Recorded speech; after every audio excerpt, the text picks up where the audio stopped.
জানুয়ারি আজ থেকে কিন্তু দেবগুরু বৃহস্পতি আর শুক্র এই দুজন মিলে কিন্তু সমসপ্তক রাজযোগ তৈরি করবে। আর এই সমসপ্তক রাজযোগ কিন্তু খুব পাওয়ারফুল একটা রাজযোগ।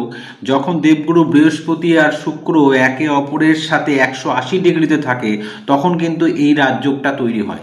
আর এই রাজযোগে কিন্তু তিনটে রাশিকে খুব লাভ দেবে। এই তিন রাশি 9 জানুয়ারি মানে আজ থেকেই কিন্তু তারা তাদের কেরিয়ারে কিন্তু লাভ পাওয়া শুরু করবে।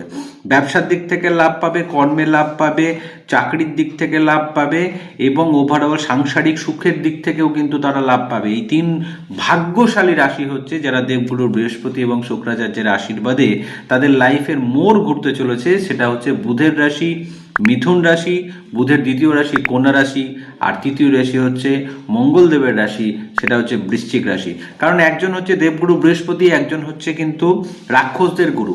এই দেবতাদের গুরু আর রাক্ষসদের গুরু যখন একে অপরের সামনে 180 ডিগ্রিতে এসে সমসত্ব রাজযোগ তৈরি করবে, কিন্তু তখন এই তিন রাশির ভাগ্য কিন্তু বদলে দেবে।